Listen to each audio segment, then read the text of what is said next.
Que tipo de pessoa é você quando surgem as dificuldades? Sim, pare para pensar. Você costuma olhar as coisas pelo lado positivo ou pelo lado negativo? Deus estava muito disposto a oferecer um relacionamento próximo com o povo de Israel. Cada dificuldade era uma oportunidade para eles enxergarem que tinha um Deus que queria apenas o bem deles. Mas a tendência era sempre interpretar mal o que estava acontecendo. Acampantes insatisfeitos é o tema da lição desta semana. Vamos estudar juntos?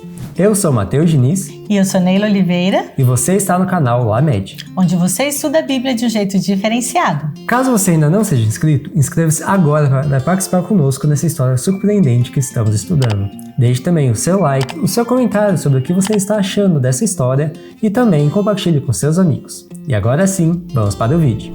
O povo de Israel tinha acabado de presenciar um milagre espetacular. Deus havia aberto o Mar Vermelho para que eles atravessassem e tinha submergido os inimigos egípcios como uma prova clara de que os israelitas estavam sob a proteção divina. É claro, eles se sentiram muito felizes e especiais. Você sabe quanto tempo durou a gratidão deles? Menos de 3 dias. A reserva de água que eles tinham levado para a viagem tinha acabado. E eles começaram a reclamar: vamos morrer nesse deserto. Até que alguém avistou o quê? Água. Moisés conhecia a região e sabia que aquela fonte de água não produzia água potável. A decepção foi geral quando eles provaram a água e viram que era amarga. O que eles fizeram? Reclamaram para Moisés. E Moisés, por sua vez, levou o assunto para Deus, que tinha uma solução muito simples. Ele ordenou que Moisés pegasse um arbusto e jogasse na água. Simples assim. Daqui a pouco a água estava pronta, boa para beber. Maravilha! É assim que nós gostamos de ser tratados, não é? Um problema acontece e Deus está lá para resolver. Afinal, esse é o trabalho dele, não é? Bom, mas Deus ainda prometeu mais alguma coisa para os israelitas, que está lá no texto-chave dessa semana. Se ouvirem com atenção a voz do Senhor, seu Deus, e fizerem o que é certo aos olhos dele, obedecendo a seus mandamentos, e cumprindo todos os seus decretos, não os farei sofrer nenhuma das doenças que enviei sobre o Egito, pois eu sou o Senhor que os cura. Os israelitas gostaram muito de ouvir isso, e eles então continuaram seguindo a coluna de nuvem até que eles pararam em Elim. Ali encontraram água à vontade. É-nos dito que havia 12 fontes e 70 palmeiras. Era um lugar muito agradável. Quem sabe eles poderiam ficar por ali mesmo, não é? Quando fez 1 mês que eles tinham saído do Egito, a comida deles começou a acabar. E aí bateu o desespero de novo. Perceba que eles não estavam passando fome ainda, mas eles começaram a imaginar o que poderia acontecer. O que seriam dos seus filhos? Por que eles estavam passando por isso? Eles deviam ter algum problema de memória, não é? Depois de tudo que Deus tinha feito para eles até ali. E veja só o que diz aqui. Em vez de dizerem: Deus fez grandes coisas por nós, éramos escravos, mas Ele está fazendo de nós uma grande nação, falavam somente das dificuldades que encontravam na viagem e de quando terminaria sua cansativa peregrinação. Que coisa feia, que povo ingrato! Como eles puderam fazer algo assim? E aí vai várias e várias críticas que nós sempre fazemos a esse povo. Mas será que se estivéssemos ali, não teríamos feito a mesma coisa? Quantas vezes permitimos que a ansiedade e o desânimo tomem conta da situação, ao invés de entregar tudo nas mãos daquele que tem poder para realizar qualquer coisa? Para quem não tem impossíveis e que tem interesse no que acontece na nossa vida. De novo, o pobre Moisés teve que lidar com a situação. E Deus disse a ele o que ele devia falar para o povo, porque naquele dia mesmo, à tarde, eles teriam uma refeição expressa que viria voando. E pela manhã teriam pão à vontade. E Deus estava falando sério. Quando se trata de milagres, Deus não economiza. Veja só, no fim do dia, o acampamento foi rodeado de vários bandos de codornizes, o suficiente para alimentar toda a multidão. Pela manhã, havia sobre o solo no deserto uma pequena substância redonda. Eles o chamaram de maná. Quanto ao maná, foi dada uma orientação específica sobre a quantidade que cada um deveria recolher diariamente, cerca de 3 litros por pessoa. Mas na sexta-feira aconteceria algo sobrenatural. Eles precisavam recolher o dobro, porque no sábado não cairia o maná. Todo o excedente dos outros dias apodrecia se fosse deixado para o dia seguinte. Mas a dupla porção de sexta-feira se mantinha pura e fresca para o sábado. Mais um milagre. Essa é uma prova incontestável de que a guarda do sábado não foi instituída para os israelitas apenas no Sinai.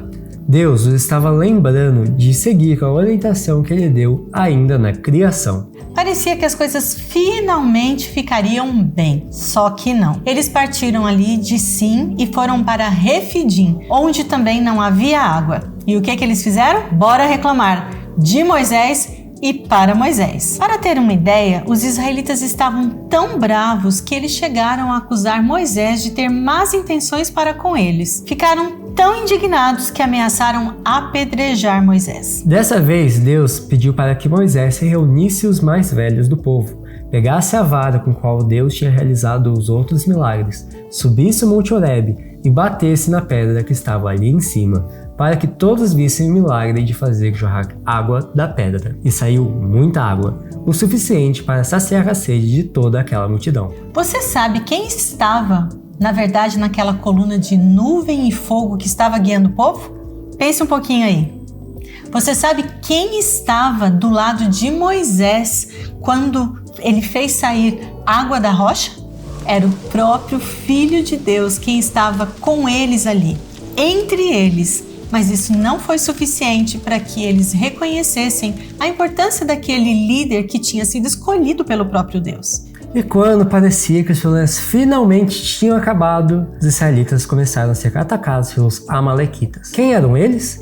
Eles eram um povo inimigo que decidiram desafiar abertamente ao Deus dos israelitas. Os israelitas não tinham feito nada para eles. Mas veja aqui o que diz sobre esse povo. Os amalequitas não ignoravam o caráter de Deus e sua suprema autoridade, mas decidiram desafiar o seu poder. As maravilhas realizadas por Moisés diante dos egípcios se tornaram assunto de zombaria entre eles. Fizeram um voto diante de seus deuses de que destruiriam os hebreus e se vangloriavam, dizendo que Israel não tinha força suficiente para enfrentá-los. Moisés deu ordem para que Josué escolhesse homens de várias tribos e formasse ali um exército que deveria lutar contra os inimigos. Enquanto isso, Moisés, Arão e Hur subiram o monte. Moisés, segurando a vara em sua mão direita, ficou com os braços levantados para o céu. Enquanto isso, eles observavam a batalha e Moisés intercedia pelo povo. Enquanto as mãos de Moisés estavam levantadas, os israelitas venciam. Mas quando ele baixava as mãos, os israelitas começavam a perder. Então, sabe o que Arão e Hur fizeram? Eles sustentaram os braços de Moisés até que os inimigos tivessem sido completamente derrotados. Que lição você acha que essa experiência nos traz?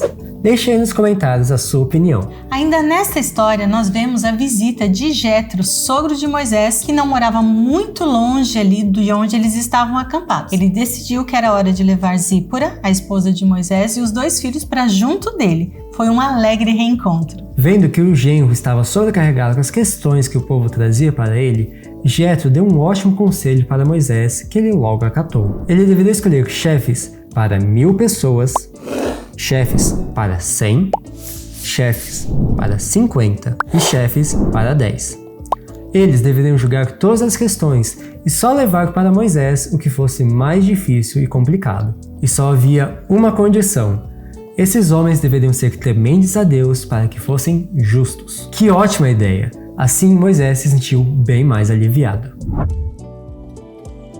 Que lições aprendemos dessa história?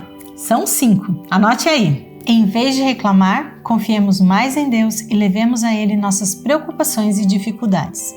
Sejamos mais agradecidos pelo que Deus faz por nós. O sábado é um dia especial, separado pelo próprio Deus. Ele deve ser guardado como o Criador pediu.